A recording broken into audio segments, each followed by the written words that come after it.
मंजिल उन्हीं को मिलती है जिनके सपनों में जान होती है। सिर्फ पंखों से कुछ नहीं होता, हौसलों से उड़ान होती है। तो इसी तरह से आज हम कनेक्टेड आगे बढ़ते जा रहे हैं डायरेक्ट इनडायरेक्ट स्पीच की 4th पोर्शन में।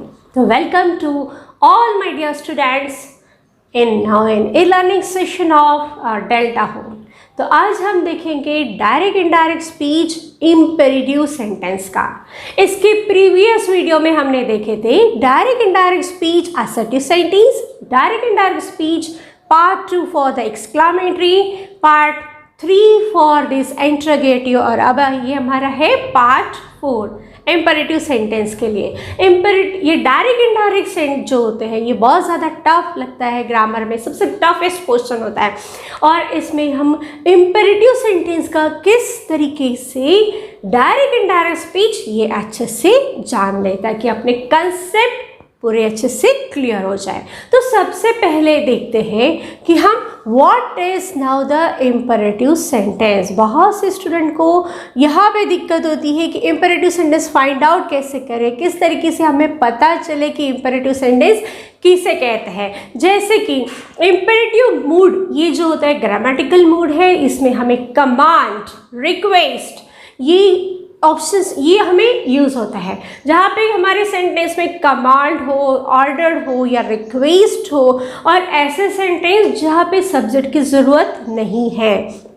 ऐसे सेंटेंस में जो होता है कि हमें डायरेक्टली फॉलोइंग होता है कि नहीं, आपको ये स्पेसिफाइड नहीं होता है कि यही सब्जेक्ट के लिए बोला है, किसी के लिए भी ऑर्डर दे सकते हैं, रिक्वेस्ट कर सकते हैं, तो इसे कहते हैं इम्पेरेटिव सेंटेंस, मीन्स आज्ञा देना। इसलिए इसे सेंटेंस को आज्ञार्थी सेंटेंस भी कहते हैं, आज्ञार्थी सेंटेंस से बोलते हैं मराठी या हिंदी में। तो हम ये अब देखते हैं, जैसे कि फंक्शन देखिए कौन से इसका आप एग्जाम्पल के तौर पर लेते हैं। अगर आप what's up now, what's up now means क्या हो गया, हम क्या कर रहे हैं किसी को, आप क्या कर रहे हो, ये क्या कर रहे हो आप, ऐसे आपको बोलना है। मीन्स आपने क्या कर दिया, इसको कमांड कर दिया है और या ऑर्डर दे दिया है, ये हो गया इसका फंक्शन, जिसे हमने ऑर्डर दे दिया। या फिर आप देखिए वॉच आउट या डोंट टच मी, अभी क्या कर दिया हमने, वॉच आउट या डोंट टच मी जो कहा, ये हमने एकदम से क्या कर दिया, उसे वार्निंग दे दी है कि प्लीज ये देखो,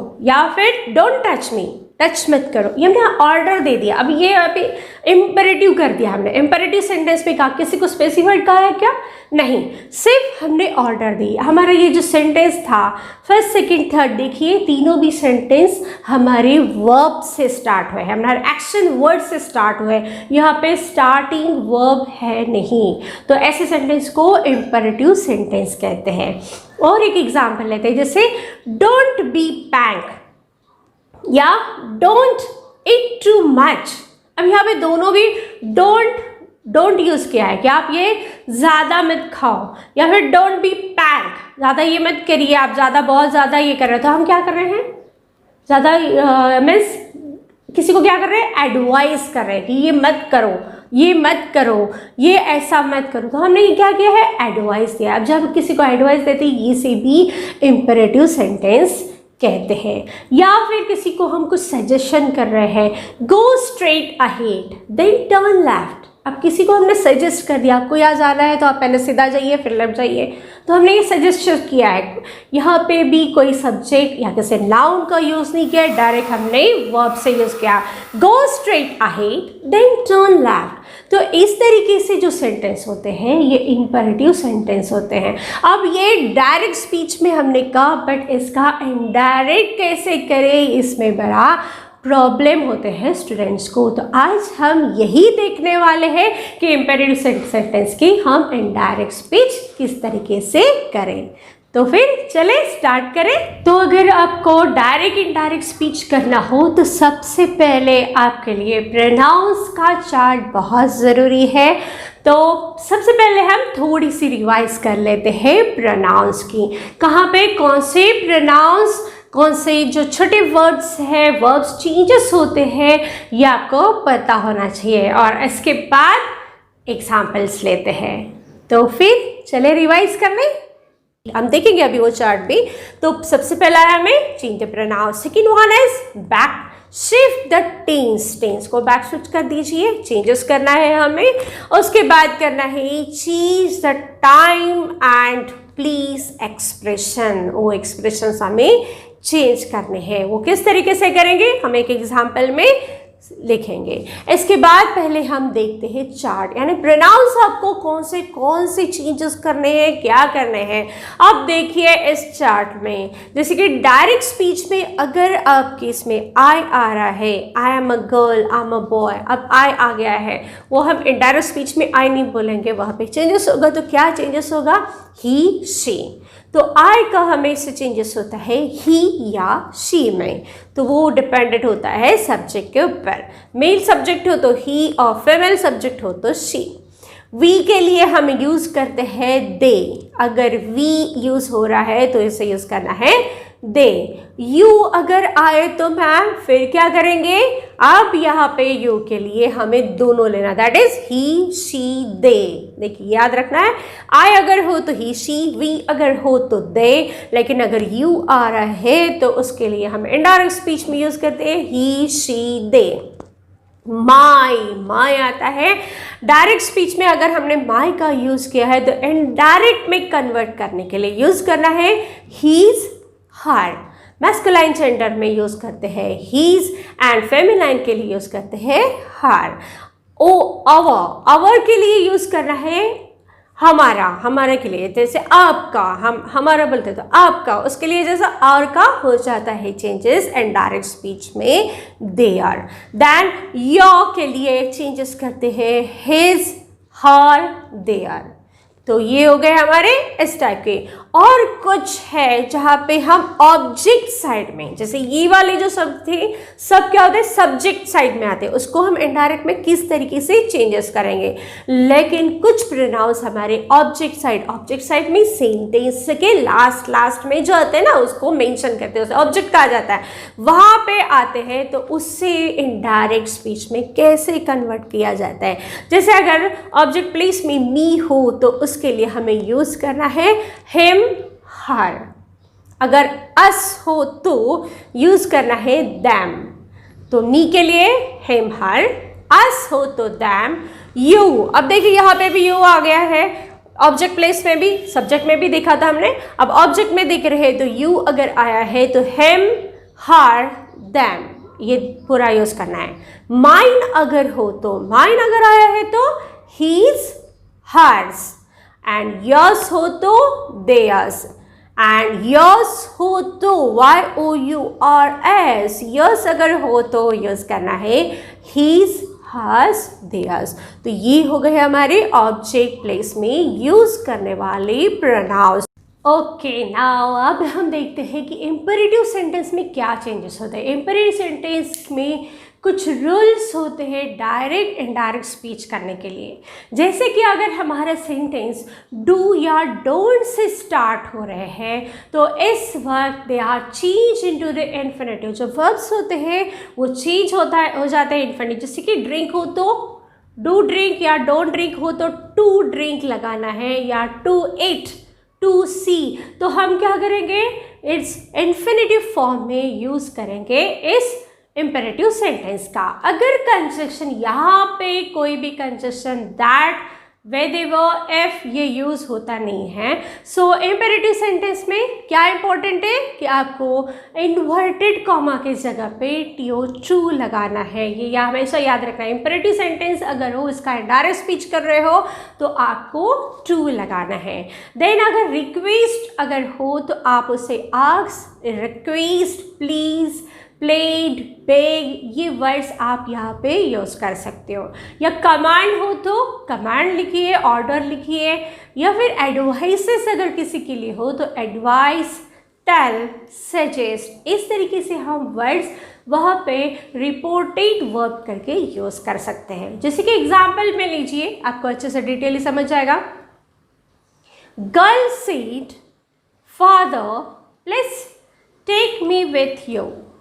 अब यहाँ पे क्या सेंटेंस है, गर्ल कह रही है अपने फादर से please take me with you, आप मुझे आपके साथ ले लीजिए। अभी प्लीज़ प्लीज़ सब चीज़ प्लीज़ आया है तो क्या कर रही है, रिक्वेस्ट कर रही है। तो गर्ल प्लीडेड, या आप इसकी जगह पे रिक्वेस्टेड भी लिख सकते हैं। सो गर्ल प्लीडेड या रिक्वेस्टेड हिज फादर। अब हिज फादर के बाद हम जा रहे हैं अंदर, that is a reporting speech के अंदर। तो वहाँ पे वो स्टार्ट करने से पहले हम क्या यूज़ करेंगे, TO टू। Yes good. तो टू टेक, अब मी का चेंज हो गया, हमारा rule pronouns rule, that is me changes to the her. So to take her with you का चेंजेस क्या हो जाएगा, him, because the second person is a masculine gender. So ये आंसर हो जाएगा girl pleaded his father to take her with him. तो यहाँ पे ये हमारे कुछ चेंजेस, हमने कहाँ चेंजेस किए हैं, मी की जगह पे her एंड यू की जगह पे him।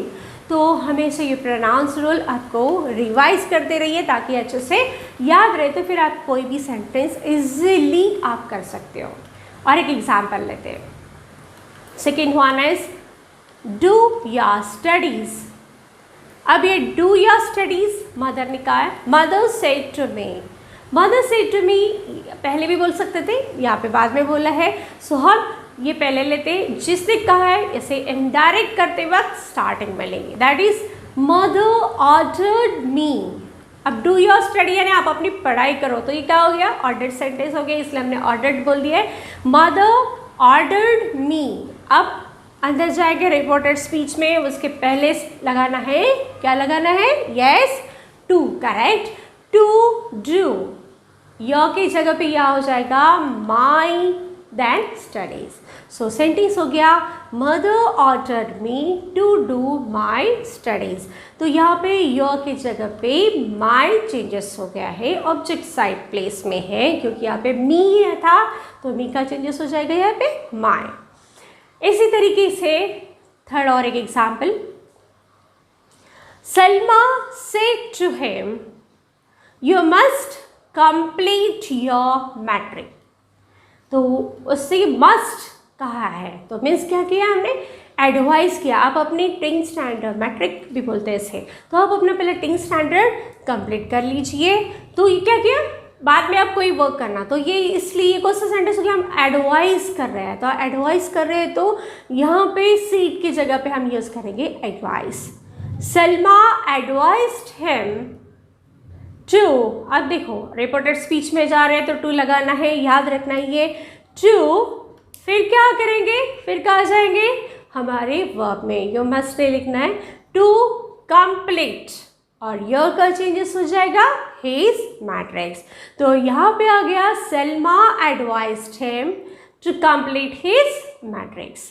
तो इस तरीके से हमारे चेंजेस स्टार्ट हो जाते हैं। इसके बाद और एक एग्जांपल ले लेते हैं ताकि आपका जो कंसेप्ट है अच्छे से क्लियर हो जाए। Next sentence, do not enter the room. Negative sentence है, do not enter the room he said to us. अब इसे क्या करेंगे हम, डू नॉट एंटर, ऑर्डर दिया है आपको एंटर नहीं करना है, तो यहाँ पे हम यूज़ करेंगे ही ऑर्डर्ड अस। इसके बाद डू नॉट की जगह पे यूज़ करना है नॉट टू। अगर ओनली डू होता है तो ओनली टू लिखते हैं, लेकिन डू नॉट है, डोंट हो, तो वहाँ यूज़ रिप्लेस करना है नॉट टू। तो ये सेंटेंस हो जाएगा he ordered us not to enter the room. अब बाकी यहाँ पे कुछ चेंजेस नहीं है। तो इस तरीके से इम्पेरेटिव सेंटेंस का इनडायरेक्ट स्पीच करना बहुत ही आसान होता है। बस छोटे छोटे रूल्स, छोटे छोटे कॉन्सेप्ट्स हमें पता हो तो बहुत ही इजीली लगता है, लेकिन स्टूडेंट्स इसे अगर प्रैक्टिस ना करें तो यही आपके लिए टफ हो जाता है। तो और एक सेंटेंस, जैसे इसमें हम इम्पेरेटिव सेंटेंस में लेट का भी यूज़ करते हैं। अगर लेट का सेंटेंस हो तो फिर उस वक्त किस तरीके से करें मैम, डायरेक्ट इनडायरेक्ट स्पीच, ऐसे बहुत सारे स्टूडेंट के क्वेश्चंस होते हैं, तो उसे भी देख लेते हैं। जैसे कि let's play the piano, let's play the piano she said to me. अब देखिए ये लेट जो सेंटेंस है ये इम्पेरेटिव सेंटेंस है, लेट से स्टार्ट हुआ है। अब यहाँ पे एक रूल याद रखना है कि यहाँ पे इन्वर्टेड कॉमा की जगह पे टू नहीं यूज़ करते, फिर क्या यूज़ करते हैं, यहाँ पे लेट की जगह पे दैट यूज़ करते हैं। हालांकि ये इम्पेरेटिव सेंटेंस है, फिर भी आपको लेट की जगह पे दैट यूज़ करना होता है, ये आपको याद रखना है। ठीक है, जैसे ये sentence let's play the piano she said to me, तो अब ये कैसे हो जाएगा, चलो हम पियानो बजाते, सजेस्टेड कर रहे हैं, तो शी सजेस्टेड, अब यहाँ पे शी सजेस्टेड मी दैट, अब यहाँ पे उसने सजेस्टेड कर दिया है क्या, we should play the piano. अब क्या किया, लेट का हमने चेंजेस क्या कर दिया है, इन्वर्टेड कॉमा की जगह पे दैट लगाया है, और लेट अगर हो तो शुड का यूज़ करना है। तो सेंटेंस हो गया हमारा she suggested me that we should play the piano. तो चेंजेस लेट के हो तो दैट लगाना है एंड देन शुड लगाना है। और कुछ सेंटेंस लेते, एक सेंटेंस ले लेते ताकि आपका और अच्छा डाउट क्लियर हो जाए। Let sell the house, let's sail the house, said Tom. Let's not, said Anne. अब यहाँ पे दो सेंटेंस डाल दिया है। Let's sail the house, said Tom. Let's not, said Anne. दो जन बात कर रहे हैं, तो पहले टॉम का सेंटेंस लेते फिर एन का लेते। टॉम सजेस्टेड, अब टॉम ने सजेस्टेड कर दिया है बाइंग द हाउस। अब यहाँ क्या गया, लेट्स सेल द हाउस कि हम घर भेज देते हैं, तो इसलिए suggested buying the house, but लेकिन एन ने कहा नहीं, but Ann was against it. अब ये सेंटेंस यहाँ पे क्या किया हमने, मीनिंग सेम किया है। रूल में क्या किया है, सिंपल सा दैट यूज़ कर दिया है कि यहाँ पे हमें दैट यूज़ करना है, और बाकी के चेंजेस किए, जैसे Tom suggested buying the house but Ann was against it. तो यहाँ पे हम कहाँ पे यूज़ करेंगे that, Tom suggested that buying the house but and was against it. अब ये जो सिंपल से दो सेंटेंस थे उसे हमने एक कर दिया और एक ही सेंटेंस में उसे कन्वर्टेड कर दिया। तो ये याद रखना है आपको कि लेट का सेंटेंस इम्पेरेटिव सेंटेंस होता है, लेकिन यहाँ पे हमें यूज़ करना है दैट। एंड बाकी प्रोनाउंस का रूल तो जो हमेशा रहता है वही सेम, जो कि हमने पहले रिवाइज कर लिए। तो इस तरीके से हमारे इम्पेरेटिव सेंटेंस के जो होते हैं इनडायरेक्ट डायरेक्ट स्पीच बहुत ही इजीली कर सकते हैं। मैं आपको कुछ होमवर्क भी देती हूँ, आप उससे और आपके डाउट्स क्लियर हो जाते हैं। अगर कुछ प्रॉब्लम हो या कुछ हो तो आप मुझसे कंसल्ट कर सकते हो। मेरा WhatsApp number, and also you also reply now in my the comment box, ताकि आपके इंग्लिश के जो कंसेप्ट है उसके लिए कुछ भी कमियां ना रहे। हम हमेशा आपके साथ हैं, आपकी पढ़ाई के साथ है, और इसी तरह से आप हमारे साथ कनेक्टेड रहने के लिए हम भी आपको पूरी तरह से एग्ज़ाम के लिए, नॉलेज के लिए सेटिस्फाइड करेंगे। तो thanks for connecting with us. Thanks to Lord. Bye.